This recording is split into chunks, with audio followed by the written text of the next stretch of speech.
Hello la famille, comment ça va? Vous allez bien? Biragenda neza aho muri hose, nongeye kubashimira ko muri hano nanone, nizere ko ubuzima buri kugenda neza. Imana ibyo yaduteguriye byose ari sawa cyane, ko ubuzima ari neza. Abadafite imibereho myiza twongeye kubashira mu masengesho y'Imana. Abari guca mu bintu bikomeye nabo twizere ko icyizere kiri imbere ko biraza gukemuka. Nanone ndagarutse hano kuri Ultimate Stories, aho mbazanira major stories, exclusive non politics. Nanjye ngenyine icyo kunywa kitabura ku birori Perezida wa Afrika Mode the Emperor, Mode Fitre Bushe. Tukaba tugiye gutangira hano kuri channel aho bashakira ibintu biri kugenda imbere hano ku isi, tukareba ko hari ikintu twakwiga muri ibi bintu tuba turi kuganiraho. Nanone once again hano ngiye kubagezaho icyo bita ya gahunda yanjye umurabyo w'ibivugwa, turebe kubivugwa ku isi, nabyo nimbivamo mbajyane muri cya gice kindi cyitwa iziko ry'ikinyamakuru, aho turi bwarebe news articles ziri kugenda zitrendinga ku isi, noneho ibintu bishobora kugenda neza. Nanone once again amazina ni Modeste Uwonzi, icyo kunywa kitabura ku birori Perezida wa Afrika Mode the Emperor, Mode Fitre Bushe. Nkaba ngiye kubagezaho ibyo mukunda cyane kumva kuri icyano. So kuri uyu munsi gahunda y'ibivugwa, gahunda y'umurabyo y'ibivugwa, turi bwarebe ibintu byinshi, ariko natarakomeza cyane. Nanone hasi kuri description mfiteho link yo kuri TikTok, aho nshaka kuba umu-advocate ku bantu bakeneye gusobanukirwa icyo bita credit history cyangwa credit, ku building credit, kubaka imisohorere yawe myiza, no kugira ngo ushobore kugira icyo wigezaho mu buzima.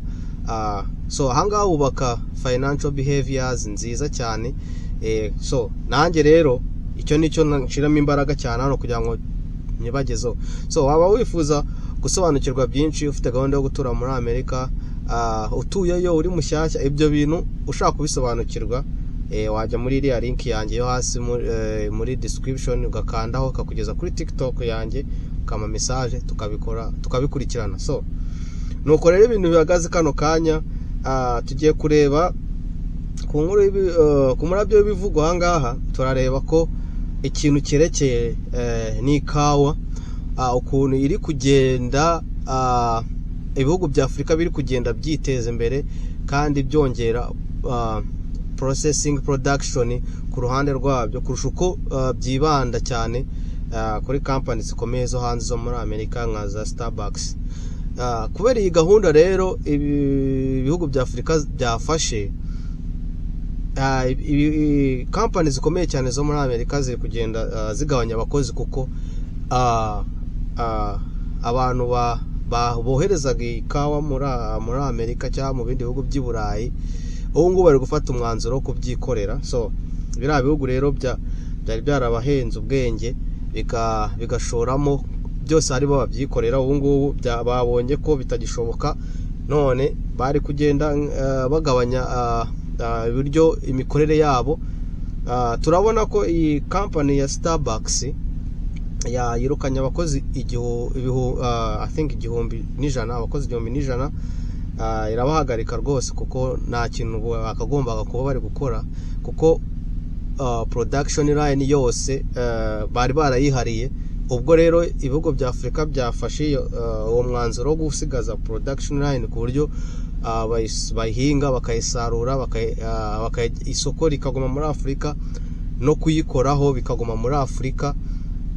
Ni icyemezo cyiza kino rwose, kizatuma imibereho y'abanyafrika yiyongera gutera imbere. Kubo turabona nko muri Uganda, umwaka ushize bacuruje imifuka igera mu 8,000, no 800, imifuka 800. Ibyo byose byatuma umugabane wa Afrika umara icyumweru uri maso utaryama. So nuko rero ibintu bihagaze ku nkuru kuri iyi nkuru ku murabyo bivugwa. Turakomeza tureba ku murabyo bivugwa. Ibiri kuvugwa nuko mu gihugu cya Amerika Supreme Court nyine irimo iragerageza kugenda ku ruhande rw'abantu baharanira uburenganzira bwa muntu, cyane cyane bije muri transgender nyine abantu bashaka guhindura uburyo baremwe bakitirirwa ikindi batari cyo. Biragaragara ko hari uburenganzira bumwe basaba ko bahebwa nk'abahungu bagakina mu mikino y'abakobwa. So iyi transgender athlete controversy iri kugenda imbere. Iragaragara ko Supreme Court yo muri Amerika iri kugerageza kugenda ku ruhande rw'ukuri cyangwa rw'ibiboneka. Ni ukuvuga ko nimba uri umuhungu uzakina mu mikino y'abahungu, nimba uri umukobwa uzakina mu mikino y'abakobwa. Ariko abantu benshi ntabwo babyumva kimwe, kubera ko abo nyine baba biyita abakobwa ari abahungu, baba bumva ko bari kubangamirwa cyangwa uburenganzira bwabo butubahwa nk'uko bwagombye kuba buri. So ariko bigaragara ko Supreme Court ishaka kugendera ku kuri kurusha uko ishimisha abo bantu. So ni ibintu nyine biri controversial cyane cyane nko mu kino gihugu giharanira uburenganzira bwa muntu bwo kwishyura ukizana. Ni ikintu bicara bakaganiraho bakamara igihe kinini, ari ibintu bituma imitwe yabo ishyuha cyane mu gihe kirekire. So bahana igihe ku buryo bagera ku rwego rwo gufata icyemezo buri muntu at least adabihomberamo cyangwa atahava avuga ngo ngewe uburenganzira bwanjye ntago bugaragara nk'ubuhebwa agaciro. So nuko bihagaze. Turabona ko ICE agent Trump administration yakoze ijya ku butegetsi ino manda ya kabiri President Donald J. Trump yatorewe kuyobora igihugu cya Amerika. ICE sobanura iki? Immigration, I think immigration, citizen, custom enforcement niko bisobanura.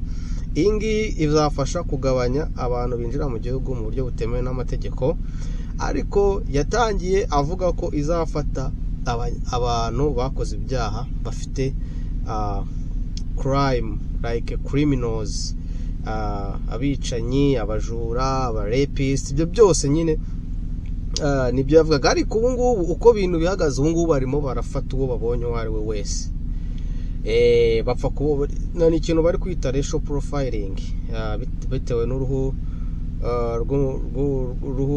rw'umubiri wawe kugaragara. Ntabwo ari biriya yaje avuga ngo ndi gufata abantu bakoze ibyaha abanyarugomo. Hoya bari kubungu bari kureba cyane cyane, bari gutagetinga nko muri leta ya Minnesota, bari gutagetinga abasomalia. Bakubona usa nk'umusomaliya cyangwa bakubona uri umwirabura, bagashaka kuza kugufata, kuguharasinga, nyine kugufata nawe. Bigaragara ko byibasiye urundi rwego rwo kugabanya abantu binjira muri iki gihugu. Nungu biragaragara ko bagiye gufata n'umuntu wahawe ubwenegihugu vuba cyane. So kuko bigaragara ko perezida uvuyeho Joe Biden bigaragara ko yahaye abantu benshi, yashizeho uburyo bworoshye bwo guha abantu benshi ubwenegihugu. Umuperezida uriho ubu ngubu yaje atabyemera bipinga. So arimo aragerageza kureba abo bantu akabavana mu gihugu. So ni igihe gikomeye cyane mu gihugu nk'iki ngiki kizwiho kurengera uburenganzira bwa muntu. Ariko igihugu nyine uko cyubakwa ni ibintu byinshi sometimes umuntu yirengagiza kugira ngo agere ku ntego yifuza kugeraho. So nuko ibintu bihagaze kuri urwo ruhande. Turareba ko ya perezida wa Amerika yashimiye inganda zikora imodoka mu gihugu cya Amerika, kandi agaragaza ko zagarutse kongera gukora mu gihugu cya Amerika. Ni umuntu uvuga ko yagaruye inganda muri iki gihugu kuko zari zaravuyemo.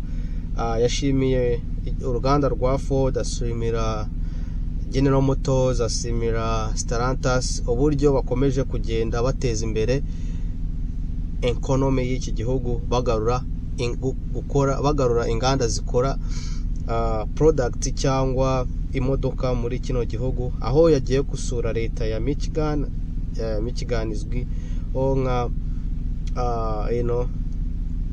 car industry cyangwa vehicle industry, ariho iherereye mu gihugu cya Amerika. So mu bice byinshi yagiye asura, yerekanye ko akoze uko bishoboye kugira ngo azamure iterambere, azigarure akazi, agabanye ubushomeri muri iki gihugu. So kuri no ruhande ni umugabo perezida ukora cyane, kandi abaperezida benshi ba Amerika baza bafite inshingano bashaka kugezaho, kandi bagakora uko bashoboye bakagira icyo bageraho. So nuko rero muri urwo ruhande rw'iyo si uko bihagaze, ku murabyo bivuga ni ibyo tuba twashoboye kubashakira, nyine bya bindi wumva naho ugasobanukirwa uko isi igenda. Noneho kano kanya ni ka kanya ngiye kugeramo aho mbasomera news articles kuva mu binyamakuru bitandukanye ku isi, aho dusobanukirwa uko ibintu bihagaze buri mpande z'isi. So hano news articles we got it from New York Post. So New York Post is a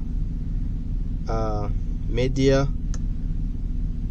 where they publish newsletters, and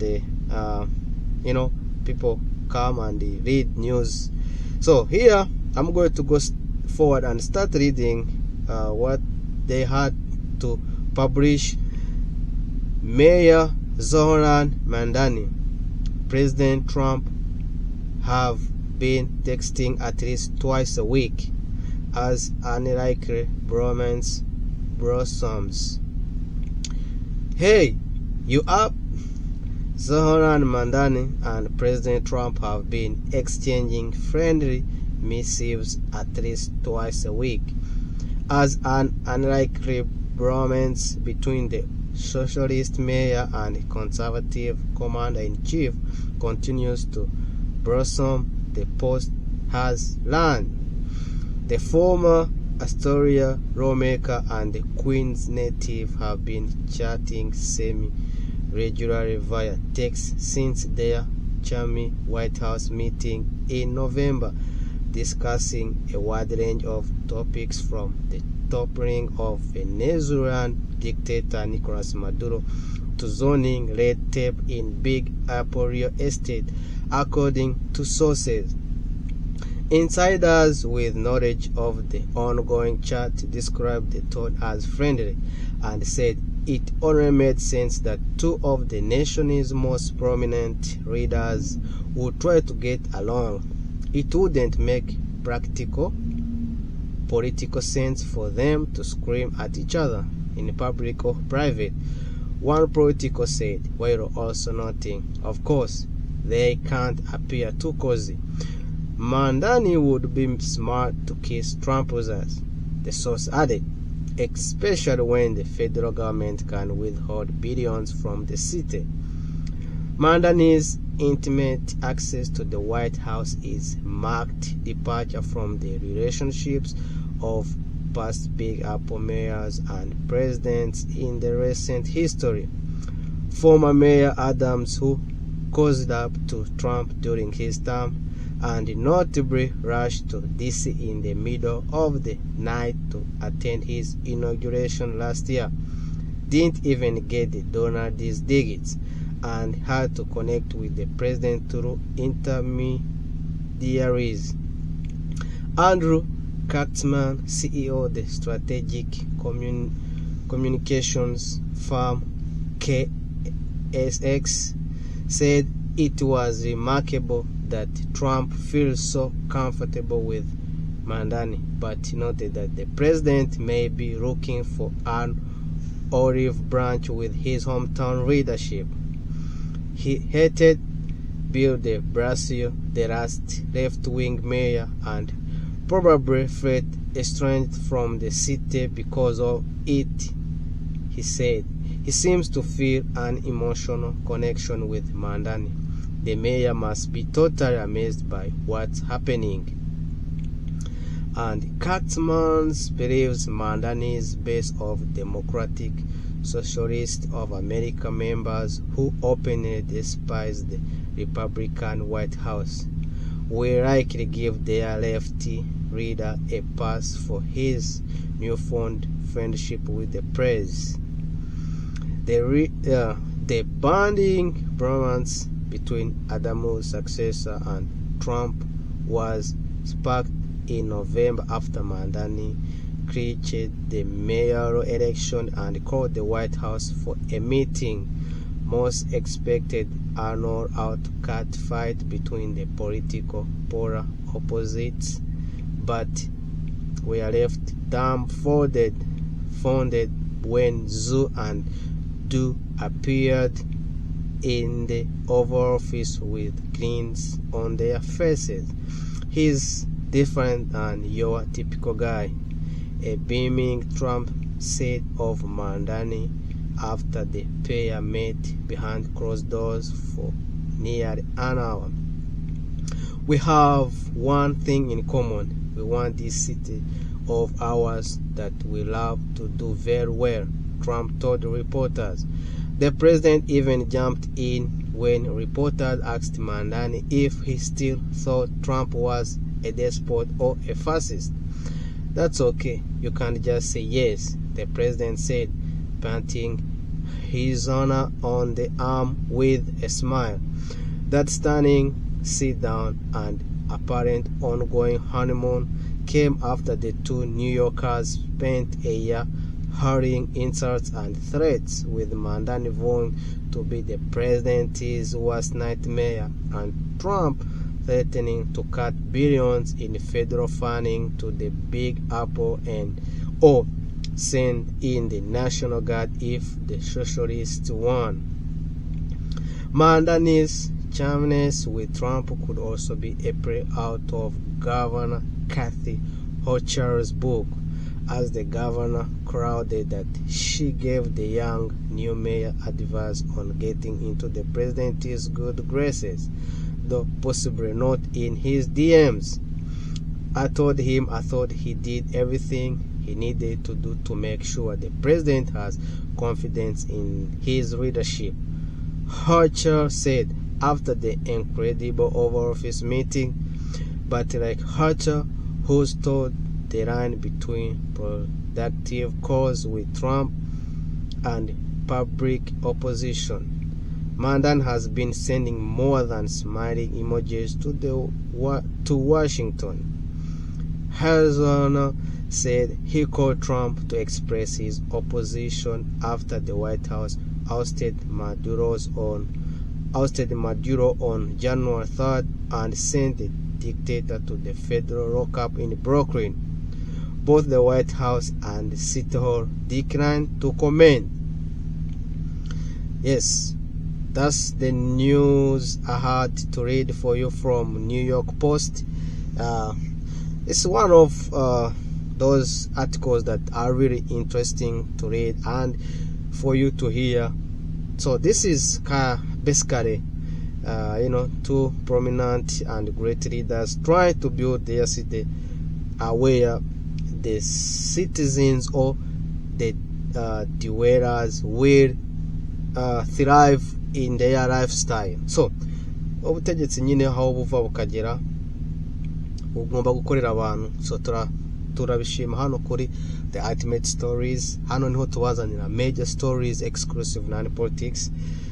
So icyo nari nabateguriye mwabanyigeze ikaba kigeze ku mwanya wacyo aho mbirangiza, ariko natarabasezera ndabashimira cyane kuza kuri channel mugafata umwanya mukumva ibyo mbazanira n'ibyo mbasomera.